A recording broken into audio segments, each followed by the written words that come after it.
नमस्कार, आप देख रहे हैं वेब दुनिया। मैं हूं रूना आशीष, मेरे साथ हैं बैजू जी। और बैजू जी एक ऐसी कृति सामने लेकर आ रहे हैं जो संत कबीर दास की उन बातों को, उन दोहों को और उन गूढ़ रहस्यों भरी बातों को लोगों के सामने लेकर आएंगे, वो भी संगीत के पूरे सुर से सजाकर। कैसे हैं Baiju ji? How you? How is life? नमस्ते नमस्ते रूना जी, कैसी हैं आप?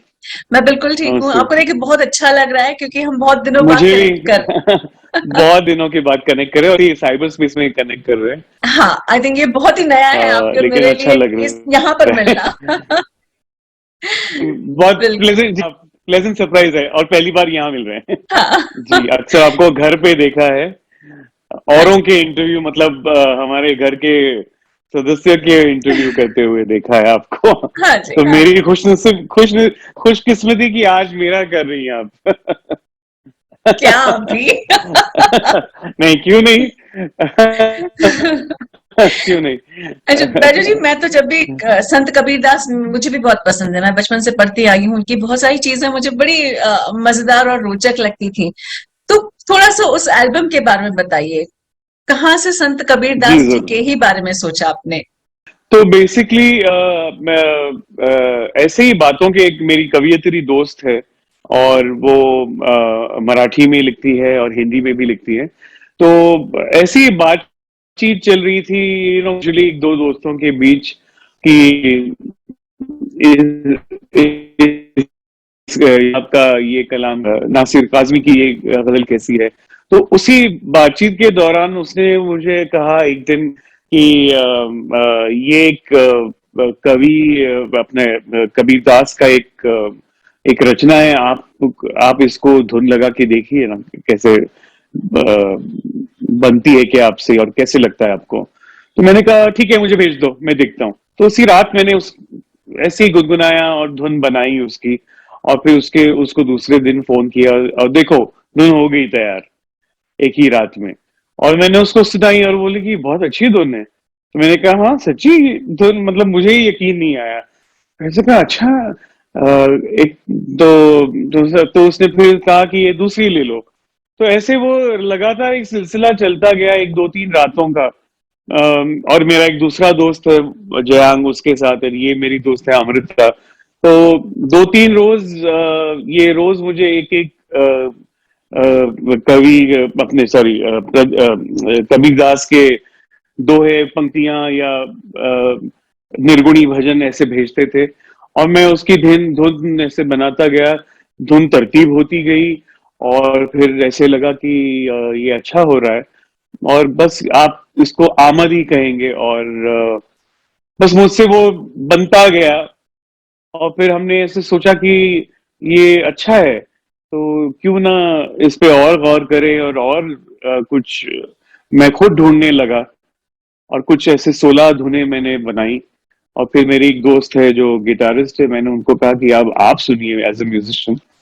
ये तो मेरी कवियत्री दोस्त है, उसको तो सब पसंद आ रहा है, लेकिन I want a musicians perspective also तो उनको मैंने ऐसे धुनें सुनाई तो उन्होंने गिटार लगाई, हमने ऐसे जैमिंग किया। तो वो कह कि ये सचमुच अच्छी धुन है। तो मैंने कहा चलिए ये एक एल्बम की शक्ल में लोगों के सामने आ सकता है ये काम। हाँ। तो ऐसे फिर या 16 गानों में से जो मेरे पसंद के थे चुनिंदा, ऐसे 10 गाने का ये संग्रह है। और इसमें जैसे मैं करता गया फिर और भी ख्याल मजबूत होते गए एल्बम के बारे में कि हर पहलू कबीर के जो है, जैसे कि निर्गुणी भजन है उनका। तो सिर्फ कबीर कहा तो सिर्फ लोगों के जहन में पहली बार तो सिर्फ दोहे आते हैं। तो ये बात नहीं है। तो उनके पदों में या उनके दोहों में या उनकी कविताओं में हर पहलू है।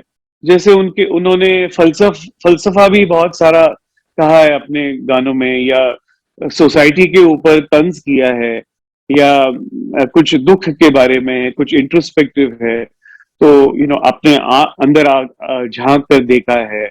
तो मुझे वो रंग बहुत पसंद आया। और तो फिर मैंने इसलिए हर मुख्तलिफ पहलू उनके इसमें समावेश करने की कोशिश की है। तो और दूसरी बात यह है कि मैंने हर गाना मुख्तलिफ रागों में भी किया है, हिंदुस्तानी रागों पर। तो ये नहीं कि कोई राग रिपीट हो रहा है तो थोड़ा साउंड, क्योंकि 10 गाने का संग्रह आजकल कम लोग सुनते हैं, यू नो। सिंगल का जमाना है, एक गाना सुना, दो गाना सुना, बस थक गए लोग। तो फिर मैंने कहा कि ये संग्रह करना है तो you know an album is a संग्रह ओनली, यू नो, ये सिर्फ इंग्लिश नाम है इसका। हाँ, तो फिर मैंने सोचा कि नहीं, दिस इज, ये एक विरासत है, you know, it's a legacy, ये बिल्कुल, अपनी हिंदुस्तान की सफाकत है और ये चलनी चाहिए। बिल्कुल। तो इसलिए फिर मैंने हर मुख्तलिफ रागों में भी इसको कंपोज किया है। और लता जी ने भी एक बार मुझे कहा था कि तुम जब भी एल्बम करोगे तो ये ख्याल रखना कि अलग अलग रागों में होना चाहिए गाने, तो फिर सुनने वाला बोर नहीं होता है। तो उसको रंग यू नो अलग अलग सुनाई देता है जब सुनते हैं एल्बम। तो ये वाह, मैंने कोशिश की। वाह। जी। तो कितना समय लगा इस बातचीत में फिर उसे एक एल्बम की शक्ल देने में? बस कुछ एक साल का समय होगा। उसके पहले थोड़ी धुनों के लिए 3-4 महीने। और हम लोग शायद लास्ट दिसंबर या ऐसे कुछ रिकॉर्ड करते गए। और फिर अनफॉर्चुनेटली लता जी बीमार हो गई जनवरी में। तो फिर उसके बाद 2-3 महीने रुकावट हो गई उसमें। तो देन यू नो फिर हाँ, से इट शुरुआत करनी हैपेंस, पड़ी। It happens. या शायद संगीत तो कभी कभी क्या होता है, वो पॉज जब आता है तो फिर बहुत ही अपना मूड भी खराब होता है। और फिर you know to pick up your self again,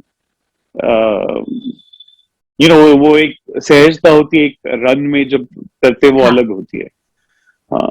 तो फिर कुछ एक 4-5 गाने हुए थे रिकॉर्ड, फिर अचानक वो बीमार पड़ गई तो फिर उसमें बिल्कुल, खेद आ गया फिर। जी। बिल्कुल। एक बहुत बड़ी क्षति है संगीत के लिए भी, क्लासिकल संगीत के लिए भी, फिल्म म्यूजिक के लिए भी। अभी तक उस क्षति से कोई उबरा नहीं है, क्योंकि अभी भी कहीं फोटो देख लेते हैं तो ऐसा लगता है, अरे ये फोटो यहाँ क्यों है, मतलब इसकी फोटो की जरूरत क्यों पड़ रही है हमें? लता जी तो यही होती है, यही रहती है पेडर रोड पे। फिर कैसे आप मैनेज करते हैं?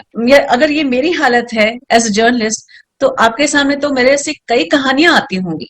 कैसे मैनेज करते हैं? जी, क्या कहूँ मैं, इसका जवाब देना बहुत मुश्किल है रोना जी। बिकॉज क्या कहूँ, ये ऐसी बात है कि इसको बयान करना ही बहुत मुश्किल है, अपने दर्द को या अपने जिंदगी के एक बहुत बड़े खालीपन को कैसे मैं बयान करूं। आप मतलब जिंदगी की रविश तो चलती है और इंसान को आना है, जाना है। और यू नो प्रैक्टिकली अगर सोचा जाए तो ठीक है, 92 की उम्र हो गई थी उनकी। और कितना इंसान, फाइनली इंसान ही इंसान है। उम्र के साथ यू नो बीमारियां भी होती है, क्वालिटी ऑफ लाइफ के बारे में हम सोचते हैं। और उन्होंने एक महारानी की तरह एक जिंदगी गुजारी यू नो। सो उनको एक बूढ़ा होते देखना, उसके साथ एक अलग सा एक क्या कहते हैं, अपने मन के साथ ही एक जद्दोजहद चलती थी कि यू नो जो मेरी प्यारी इतनी शख्सियत है, वो जो एक शेरनी की तरह घर में चलती थी या कहीं बाहर जाती थी, आज वो एक कमरे में बैठी हुई है या एक बिस्तर में बैठी हुई है। तो क्या कहें, थोड़ा सा एक मेंटली ट्रेनिंग तो हो रहा था कि यू नो ये एक ऑटम फेज है उनके लाइफ का, विंटर आ गया है। हम्म। लेकिन खालीपन ऐसा उड़ के गई है कि क्या कहूं मैं, मतलब मैं बयान नहीं कर सकता हूँ। एक बहुत बड़ा मतलब एक वॉइड जिसको कहेंगे इंग्लिश में, बिल्कुल, वो छोड़ बिल्कुल। कर गई है। ऑफ कोर्स उनकी यादें हैं और उनका इतना ऐसा काम है, बॉडी ऑफ वर्क है, दुनिया के लिए एक मिसाल है, अपने आप को मनवाया उन्होंने पूरी दुनिया में। तो ये तो सब है ही, और है, म्यूजिक तो अमर चीज है। है। मतलब वैसे जब उनको सुनेंगे तो ये नहीं लगेगा कि अरे ये व्यक्ति ये आर्टिस्ट नहीं है। इतना मतलब उनका काम एवरग्रीन और अमर है, यू नो। अमर है, तो वो करेक्ट। तो है ही बिल्कुल। हम्म, हम्म। लेकिन जाती तौर पर एक जो एक रिलेशनशिप होता है, एक संबंध होता है किसी व्यक्ति के साथ गहरा, और वो जब व्यक्ति आपके सामने नहीं है, उनसे कुछ भी हो, चाहे बात खुशी की इजहार करने की हो या इवन मामूली सा झगड़ा भी हो, तो अब नहीं रहा कोई, यू नो। आई नो, अब आई बहस भी किसके साथ करूं, किससे करे, करेक्ट किससे करेक्ट। करूं। और वो जो एक प्यार, वो वो बेलौस मोहब्बत जो थी उनकी, जो इतना निछावर करती थी सबके हाँ ऊपर, हाँ हाँ हाँ, वो तो ना मेरे माता पिता भी वैसी मोहब्बत मुझे दे सकेंगे, यू नो। तो हाँ, वो nice, एक उनके साथ वो एक बात खत्म हुई। बिल्कुल। तो बाजू क्या आपकी करें, फैमिली, या जी आपकी फैमिली में इतने बड़े बड़े नगीने हैं। आपके पिताजी की अगर हृदयनाथ जी की भी बात करूं, एक एक उनकी जो रचना है, जो गाने हैं, बहुत मतलब ऐसा लगता है कि किस खजाने से उनको हर हीरे को तराश कर सामने रखा है। आप आपके भाई और राधा क्यों फिल्म इंडस्ट्री में नहीं आते हैं? क्यों ऐसा होता है कि इतनी सुंदर हमारे पास सांस्कृतिक और संगीत के रूप में धरोहर रखी है, लेकिन वो हम उन्हें सुन नहीं पाते हैं? जी, बहुत सारी मतलब इसके कारण है ना, मतलब धरोहर तो क्या कहेंगे, मतलब एक तो मौका मिलना आपको, और शायद हम लोगों को थोड़ा सा दूर ही रखा था पहले से जानबूझकर, मतलब ये नहीं चाहते थे कि ये बिगड़ जाए बच्चे, यू नो, एक होता है ना जहन में। हाँ, या उन्होंने जो मुश्किलात उनके सामने जो पेश आई थी, लता जी के सामने या अन्य सदस्य, और लता अपने अच्छा बाबा जी, के सामने, हाँ जी, तो बाबा, वो शायद चाहते नहीं कि अपने बच्चे भी उसी से गुजरे, यू नो। वो एक होता है थोड़ा सा at the back of your mind. होता मैं है, भी अगर मेरा बच्चा कल हो, तो मैं भी जिस संघर्ष से हम लोग जाते हैं, मैं नहीं चाहूंगा शायद वो भी ना बिल्कुल, जाए। बिल्कुल, तो एक थोड़ा बिल्कुल। सा एक प्रोटेक्शन था हमारी तरफ, थोड़ा सा। हुँ, लेकिन ये नहीं कि हमको एनकरेज बिल्कुल भी नहीं किया। मतलब संगीत की एनकरेजमेंट तो बहुत थी घर में, लेकिन आम लोगों के मतलब आम जो बाज अपने म्यूजिशियंस होते हैं, या उनके घरों में जैसा माहौल होता है, हमारे घर में शायद थोड़ा कम था। हमको मतलब तालीम ज्यादा, यू नो, मुकम्मल करो और स्कूल जाओ और कॉलेज जाओ, ये बहुत जरूरी था। और नॉर्मल सी जिंदगी थी घर में, यू नो। लता जी भी घर आके रिकॉर्डिंग के बाद, ये नहीं कि रिकॉर्डिंग की बातें हो रही है या इंडस्ट्री की बातें हो रही है, नॉर्मल लोगों की बातें, या आज ये खाया या कल ये खाएंगे, या ये फिल्म देखी क्या, या चलो यहाँ घूमने जाते हैं। तो बहुत नॉर्मल सी जिंदगी नॉर्मल, थी। तो इसलिए कभी ऐसे सोचा नहीं कि यू नो कि ओ इंडस्ट्री में जाएंगे और ऐसे। और जहां तक हम लोगों ने जब शुरुआत की है, राधा ने या मैंने सिंगिंग की, तो ऐसे कोई मौके नहीं आए सामने। हालांकि मेरा पहला गाना तो फिल्म का ही था, मतलब मराठी फिल्म का, ऑफ कोर्स। और उसके बाद उसके उसके पहले भी शायद मैंने एक छोटे मोटे हिंदी फिल्मों में गाया भी है, लेकिन वो फिल्में कभी मुकम्मल ही नहीं हुई, वो आई ही नहीं, कभी डब्बे में ही रहेगी। हुँ, हुँ, हुँ, सो ये भी कभी हमने जाके किसी को, हम लोग मिले भी नहीं कि हमको काम दीजिए, तो हमको वो मालूम भी नहीं हुँ, कि कैसे करते, यू नो। सो इसलिए राधा ज्यादा स्टेज शोज करती रहती है, और उसको क्या कहते हैं, मतलब वहां से उसकी एक अलग दुनिया सी शुरू हो गई है। और मैं कुछ सालों से यू नो म्यूजिक एल्बम्स कर रहा हूँ। येस, ये नहीं कि येस, हमको नहीं करना है, अगर मौका मिले तो जरूर अ, वाओ! जरूर फिल्म करना ग्रेट, चाहेंगे, ग्रेट। चाहे एक प्लेबैक हो या हाँ, चाहे आजकल हाँ, ओटीटी का जमाना है, हाँ, हाँ, यू नो, क्यों नहीं, बिल्कुल, बिल्कुल। अच्छा, एक संगीत की मौका अपनी, मिलना चाहिए। बिल्कुल, बिल्कुल, मैं तो चाहती हूँ आप आएँ। एक थैंक संगीत के ना यू। एक फेजेस होते हैं, कभी लंबे गाने चलते थे, कभी आजकल फिर धीरे-धीरे ये हुआ कि चलो कॉलर ट्यून वाले गाने चलाते हैं। फिर चलो एक जो कॉमन वर्ड्स हैं उसको लेकर गाने बना देते हैं, या फिर रील्स के लिए गाने बना देते हैं जो 1 या 2 लाइन के होते हैं। जी मुझे जी। हर्ट होती है क्योंकि मैंने लता जी को सुना है, मुझे हर्ट होता है क्योंकि मैंने आशा जी को सुना है, और एकदम ऐसे कान पास में लगाकर सुना है कि अच्छा इनकी कहाँ मुर्की आ गई है, कैसे उतार चढ़ाव आवाज का आया है। आपके घर जी में क्या बात होती है इस तरीके के संगीत को लेकर? दुख होता है या आप इसको ओपनली एक्सेप्ट करते हैं? जी, दुख भी है और एक्सेप्टेंस भी है, सच कहूं तो। क्योंकि जिस तरीके से ये दुनिया की, मतलब ये रविश चल रही है दुनिया की, आप उसको रोक नहीं सकते, यू नो। वो एक बहती नदियां है, तो जैसे जमाना चलेगा आपको चलना ही पड़ता है। और इसी इसी कारण लता जी और आशा जी के करियर 70 साल के, क्योंकि शायद वो दोनों वाहिद आर्टिस्ट हैं कि वो अपने युग के साथ बदलते गए। ये नहीं कि जब लता जी ने शुरुआत की तो वहां तब के स्टैंडर्ड्स बहुत अलग थे, अलग थे। म्यूजिक इंडस्ट्री के।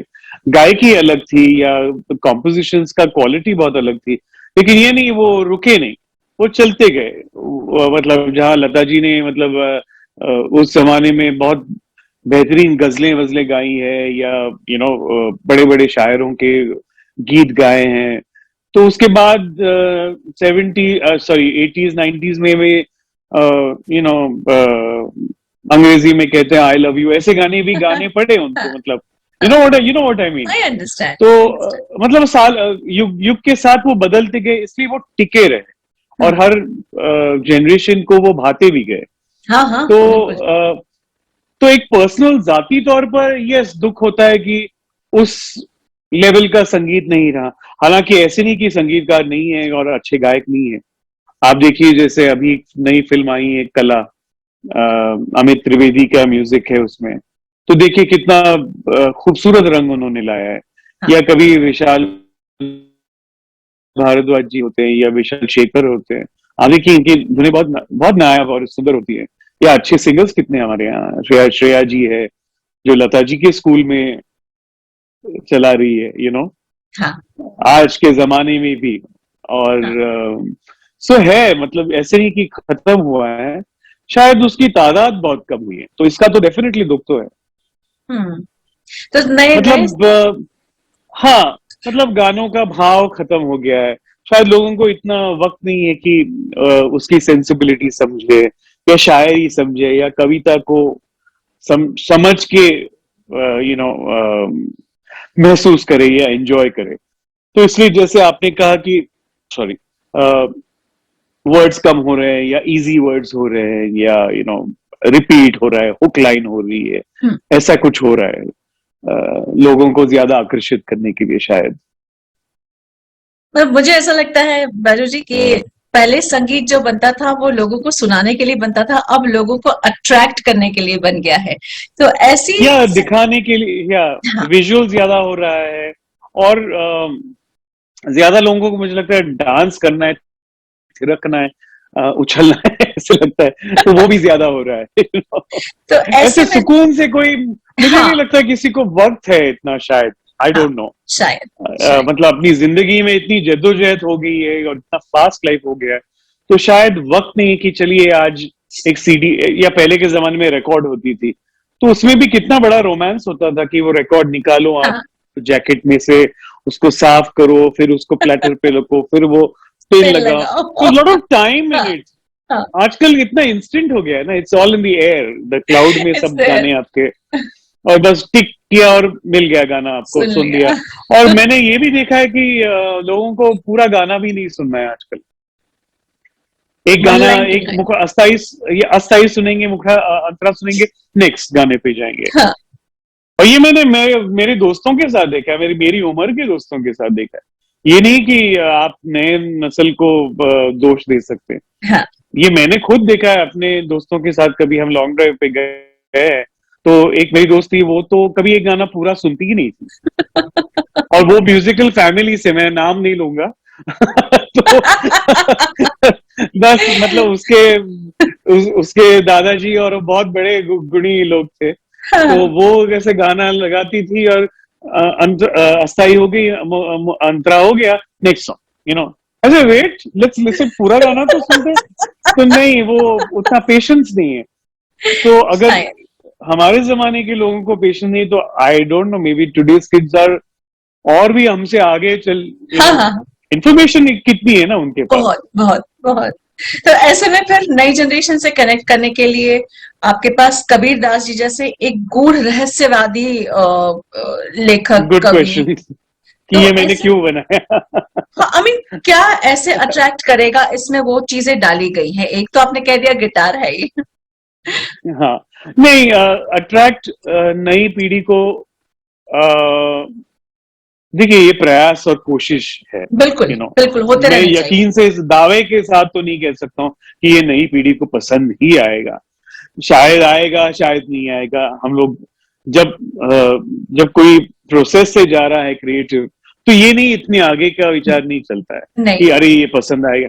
हमको जो पसंद आ रहा है एज म्यूजिशियंस, या हम लोग अपनी पूरी मेहनत, या हमको ही पसंद नहीं आएगा तो हम क्यों बनाएंगे। हुँ, तो पहले तो हमको वो भाना चाहिए, और यू नो हम खुश होने चाहिए, हाँ, सेटिस्फाइड होने चाहिए एज म्यूजिशियंस। हाँ, एंड दूसरी बात है कि हिंदुस्तानी रागदारी है या हिंदुस्तानियत जो है होती है हमारे संगीत में, मुझे लगता है वो कभी आउट ऑफ डेट जाएगी नहीं। नेवर, मेलेडी मेलेडी ही रहेगी। तो उसको किस ढांचे में आपने लाया है मेलेडी को, ये शायद लोगों को और नई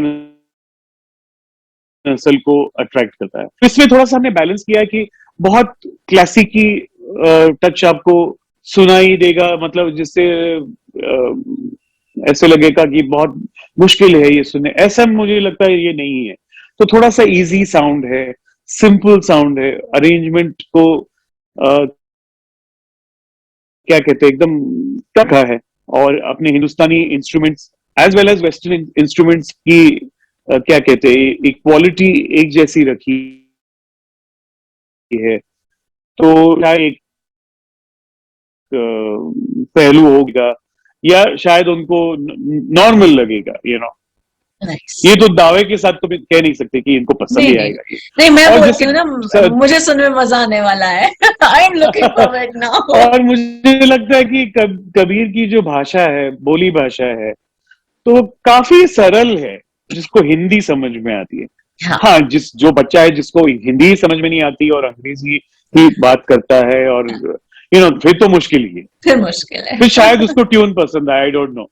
पर जिसको हिंदी समझ में आती, तो कबीर की भाषा काफी सरल है, जिसमें बहुत, यू नो रहना नहीं देश बिराना है, हाँ, धीरे धीरे रे मना, धीरे धीरे सब कुछ। धीरे अगर धीरे अब होएगी इसमें बात। बहुत सोचने की जरूरत नहीं है। हाँ, हाँ, उसकी गहराई में जाएंगे तो उसके बहुत सारे मीनिंग है। तो करेक्ट, ये आपको सोचना है उसके सोच, ऊपर, या उसके ऊपर चिंतन करना है।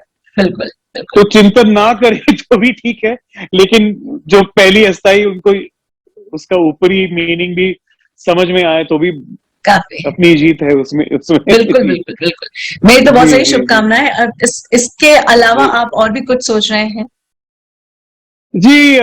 सोचा तो बहुत कुछ है, लेकिन मैं डेस्टिनी के ऊपर बिलीव करता हूँ। जो अपने ऊपर वाले की जब वो हिदायत आएगी, करते वक्त वो होना है, वो होता ही है, यू नो। हुँ, आप लाख चाहे कि ये मैं करूंगा, मैं वो करूंगा, मेरे मतलब इस संगीत के सफर में मैंने बहुत कुछ सोचा था, बहुत कुछ नहीं होता है, यू नो। बहुत हाँ, सारी नाकामियां आती हैं। हाँ, तो ये एल्बम भी मैं एक, जैसे मैंने कहा हर इंटरव्यू में कहता हूँ कि कबीर को क्यों आपने चुना। तो मैंने, जैसे उसकी बैक स्टोरी ये है कि बातचीत के सिलसिले में ये कबीर के गाने मुझे मिले और मैंने धुन बनाई, लेकिन मैं उससे भी ज्यादा समझता हूँ कि मैंने कबीर को चूज नहीं किया, कबीर ने मुझे ओह! चूज किया। मैं ओह! ये समझता हूँ वाओ! कि ब्यूटीफुल। ऊपर वाले से ये आमद आ गई मुझ पे, और ये अरे वाह! मुझसे हो गया था। वाह, वाह! मतलब इंसान सिर्फ करता जाता है, यू नो, और वो ही सब करता, आपसे करवाता है, ये मैं बिल्कुल, समझता बिल्कुल, हूँ। मेरा उस पर बहुत यकीन है इस बात में। तो इंसान बिल्कुल। बहुत कुछ सोचता है। चलिए ठीक है, मैं भगवान जी से बोलती हूँ थोड़ा-सा और एक्स्ट्रा काम और आपको देते जाएँ। जी जी जी।